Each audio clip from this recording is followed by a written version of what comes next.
Hello, everyone. Paul Elam here again with another message from A Voice for Men. Years back in another life, I used to teach at seminars and conferences that provided continuing education units for professional recertification. In one particular module, I used a portable grease board in a room in front of my waiting audience. Without introducing myself or saying anything else, I used a grease pen to write the words "Men are" at the top of the board and then silently invited the audience to finish the sentence.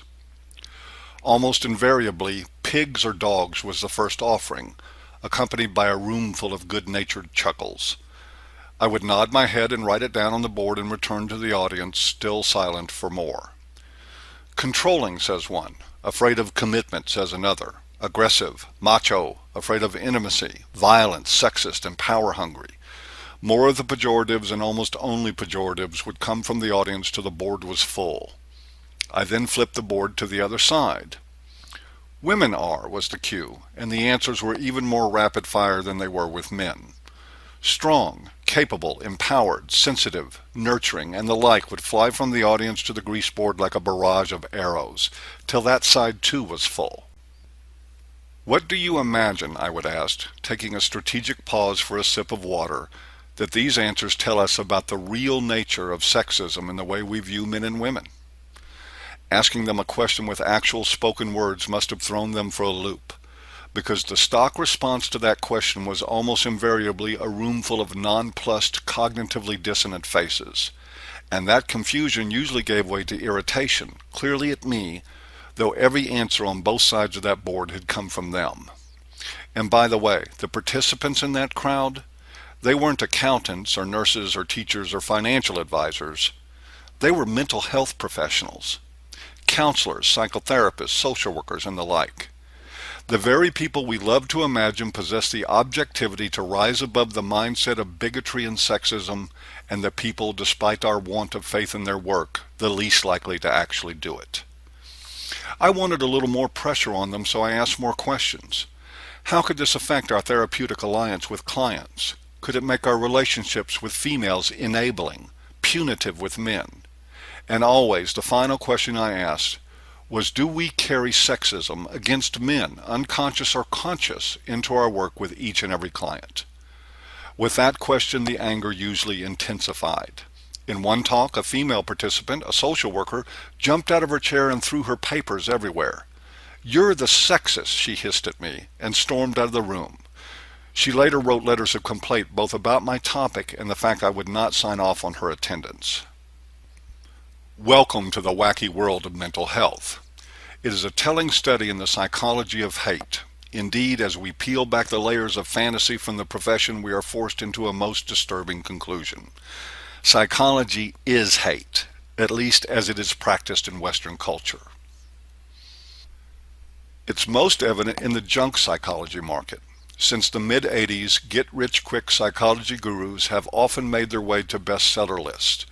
Books like Robin Norwin's Women Who Love Too Much, Susan Forward's Men Who Hate Women and the Women Who Love Them, and others have been runaway hits, all predicated on rigid stereotypes of men who hate and women who love, all just more additions to the already crowded grease board.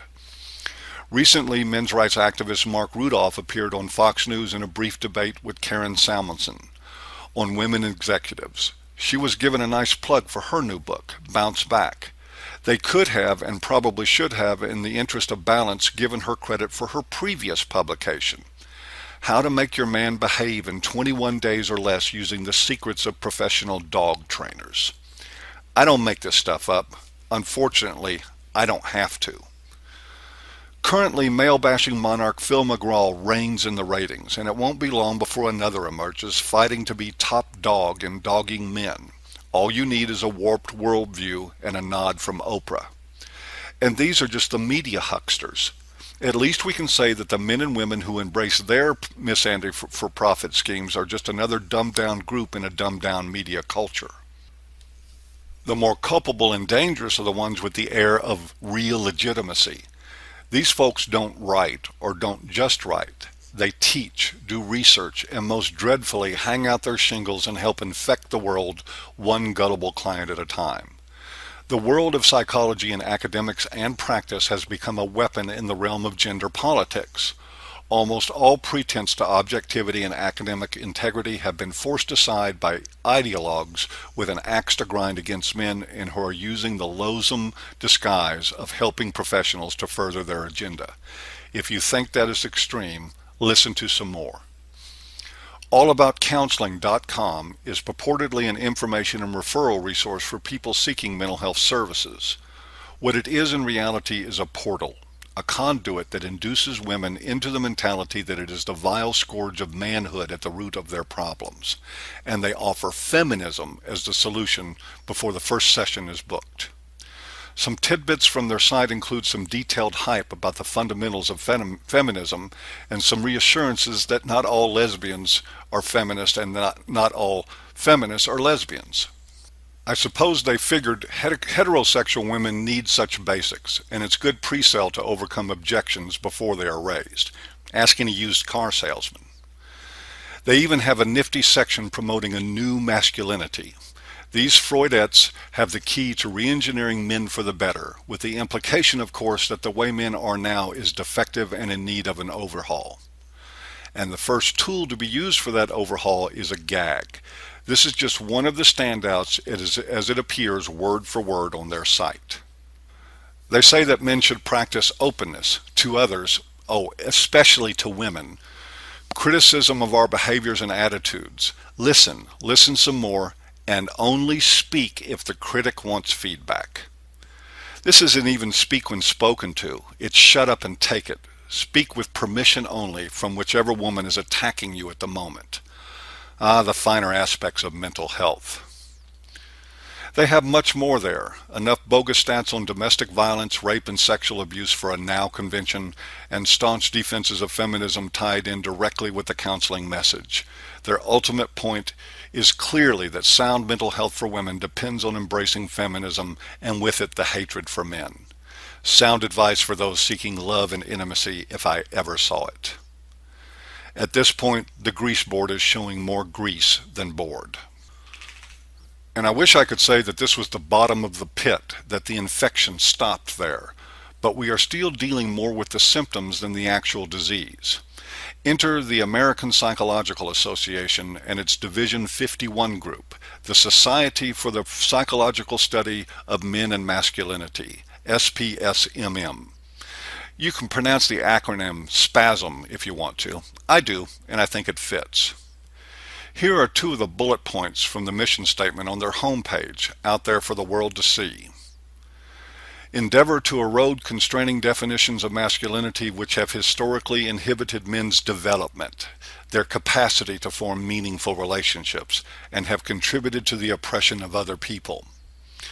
Acknowledge its historical debt to feminist-inspired scholarship and commits itself to support groups such as women, gays, lesbians, and people of color that have been uniquely oppressed by the gender class race system.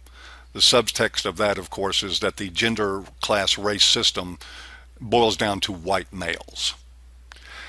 Aye, there's the rub, and with it goes the last remaining bit of room on the grease board. Men are defective, pernicious banes to civilized society, and feminism is the answer. Even our most revered experts in human nature are saying as much. And this is how it worked in the old Soviet Union.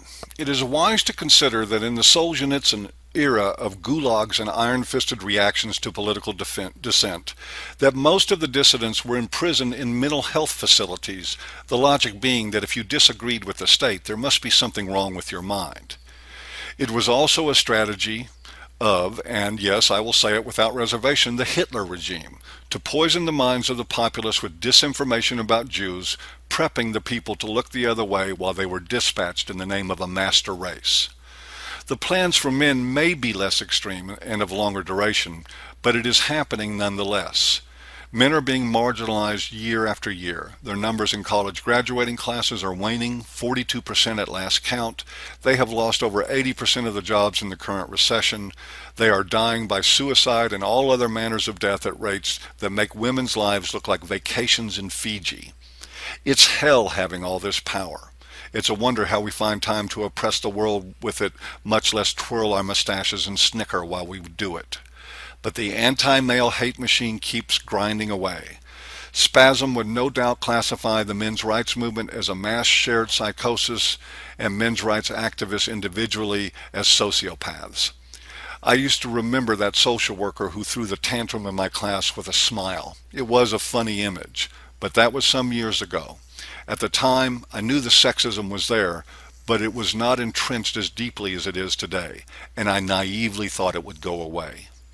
I'm not smiling about it anymore.